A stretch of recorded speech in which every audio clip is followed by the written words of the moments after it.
Morning children, welcome to Praveen tutorial. आज class 9 का JAC board का जो 2026 का बोर्ड हुआ है उसी का क्वेश्चन पेपर का क्वेश्चन नंबर 27 लेके आया हूँ। कमेंट बॉक्स में कमेंट किया गया था, इसको थोड़ा क्लियर समझाना है। तो देखिए क्वेश्चन है क्या और किस तरह से करना है। यहाँ चित्र में x का मान ज्ञात करना है, ये x यहाँ लिखा हुआ है, ठीक है। तब कैसे इसको ज्ञात करना होगा? सबसे पहले तो इसमें दिया हुआ क्या है, एक वृत्त है, इसमें ए बी व्यास है। तो ए बी जब व्यास है तो निश्चित है कि ए बी सी अगर हम इसे घुमाते हैं तो ये अर्धवृत्त हो जाएगा। तब अर्धवृत्त का कोण समकोण होता है, जैसा कि आप जानते हैं, इसीलिए कोण सी हो जाएगा 90 डिग्री। और सी जब 90 हो गया तो एक बात क्लियर हो गया, एक पार्ट। अब इसमें आइए चक्रीय चतुर्भुज। चक्रीय चतुर्भुज किसको कहा जाता है? तो जिस चतुर्भुज के शीर्ष बिंदु किसी वृत्त पर स्थित होते हैं उसे ही चक्रीय चतुर्भुज कहा जाता है। यहाँ ए बी सी डी जो चतुर्भुज है, इसके चारों शीर्ष ए बी सी और डी चारों शीर्ष वृत्त पर स्थित है, इसीलिए ए बी सी डी चक्रीय चतुर्भुज हुआ। और उसका क्या है, प्रॉपर्टी क्या है, गुण क्या है, जो कोण माना चक्रीय चतुर्भुज के सम्मुख कोण संपूरक होते हैं, यानी कोण बी प्लस कोण डी बराबर 180 डिग्री। इससे बी निकल जाएगा कितना, 40 डिग्री। तब बी 40 और सी कितना निकला, 90। 90 प्लस 40 यानी कितना होगा, 30। और 180 में 130 घटाते हैं तो कितना बच जाएगा, 50 डिग्री। और यही ऑप्शन नंबर बी होगा। तब देखिए सॉल्यूशन में तरीका से ये थोड़ा सा, तो सॉल्यूशन में क्या करना होगा, सबसे पहले लिखना है चूंकि अर्धवृत्त का कोण समकोण होता है,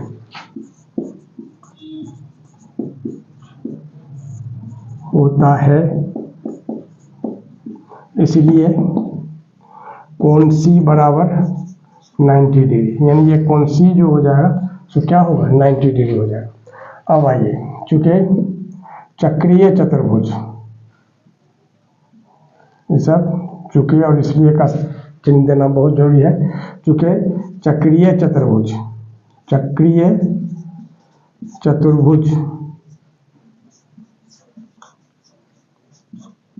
के सम्मुख कोण क्या होते हैं, संपूरक होते हैं।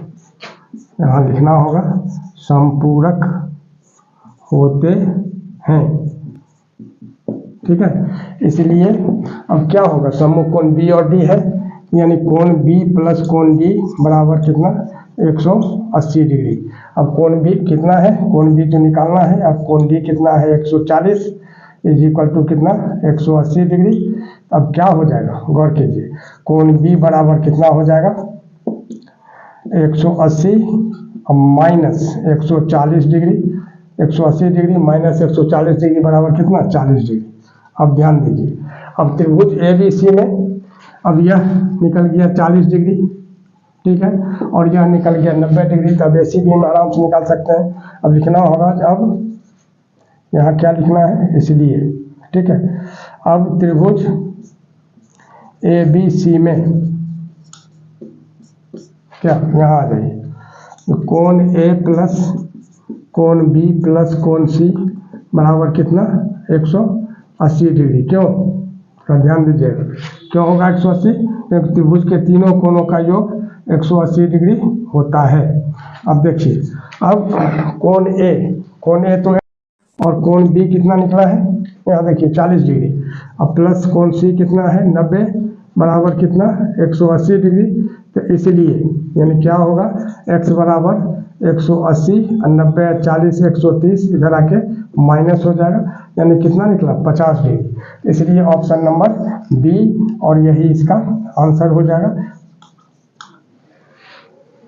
इसी क्वेश्चन पेपर का क्वेश्चन नंबर 33, इसमें मैक्सिमम स्टूडेंट्स कंफ्यूज कहाँ किए हैं वो भी मैं बताऊंगा। यदि एक शंकु का व्यास 14 सेंटीमीटर है और तिरछी ऊंचाई 10 सेंटीमीटर है, तो उसके वक्र पृष्ठ का क्षेत्रफल है क्या। 4 ऑप्शन दिए गए। अब सॉल्यूशन में क्या करना होगा, थोड़ा सा ध्यान दीजिएगा। इसमें शंकु का व्यास दिया हुआ 14 सेंटीमीटर। व्यास कहा जाता है किसको, डी को, थोड़ा ध्यान दीजिएगा। डी कितना है, 14 सेंटीमीटर। तो त्रिज्या आर सबसे पहले निकालना होगा। बहुत स्टूडेंट क्या किए हैं, आर नहीं निकाले हैं, और जहाँ आर की ज़रूरत है वहाँ यहाँ 14 बैठा दिया गया है। तो ये क्या हो जाएगा d/2 यानी 14/2, 2 7 जा 14 यानी 7 cm हो जाएगा। ये हो गया आर। और तिरछी ऊंचाई किसको बोला जाता है? एल को। थोड़ा ध्यान दीजिएगा, तिरछी ऊंचाई जिसको तिर्यक ऊंचाई भी बोला जाता है। अब देखिए तिरछी ऊंचाई जिसको क्या बोला जाता है? एल, ठीक है। और त्रिज्या को क्या बोला जाता है? आर। अब देखिए तो एल कितना दिया हुआ है? 10 सेंटीमीटर। अब क्या है? अब निकालना है इसका वक्र पृष्ठीय क्षेत्रफल या वक्र पृष्ठ का क्षेत्रफल। वक्र पृष्ठीय बोलिए या वक्र पृष्ठ का क्षेत्रफल बोलिए, बोथ आर सेम, दोनों एक ही होता है। अब देखिए वक्र पृष्ठीय क्षेत्रफल क्या हो जाएगा? πr/l। अब ध्यान दीजिएगा थोड़ा सा, तो पाई की जगह कितना लिखना होगा? 22/7 और आर के जगह कितना लिखना होगा? यहाँ 7 cm और एल की जगह कितना लिखना होगा? 10 cm। अब ध्यान दीजिएगा थोड़ा सा, एक बार और इसको लिख लेना है 22/7 × 7 × 10। अब दोनों cm के बदले एक ही जगह cm² कर देते हैं, क्योंकि cm × cm क्या होगा? cm², जैसे x × x x² होता है। अब देखिए 7 1 जा 7 कैंसिल हो गया। अब 22 10 जा कितना होगा? 220 cm², यानी ऑप्शन नंबर कितना होगा? बी, और यही इसका आंसर हो जाएगा। अब एक चीज़ और ध्यान देना है यहाँ, जब यहाँ जो बहुत स्टूडेंट ऐसा किए हैं जो ये आर के जगह मतलब d/2 नहीं करके आर के जगह यही 14 बैठा दिए हैं, तो उस केस में क्या होगा? 7 2 जा 14 या 22 2 जा 44 को 10 से मल्टीप्लाई करेंगे तो 440 cm², जिसमें 440 cm² भी दिया हुआ है स्टूडेंट को बेवकूफ़ बनाने के लिए। इसीलिए बहुत स्टूडेंट इस तरह से 440 में भी मैंने टिक मार दिए हैं, जो कि सरासर गलत है। आंसर इसका क्या होगा? 220 सेंटीमीटर²। और इसी तरह का इंपॉर्टेंट क्वेश्चन का सीरीज लगातार हमारे बीच चलता रहे। इसके लिए आप लोग लाइक, शेयर और सब्सक्राइब जरूर करें। धन्यवाद।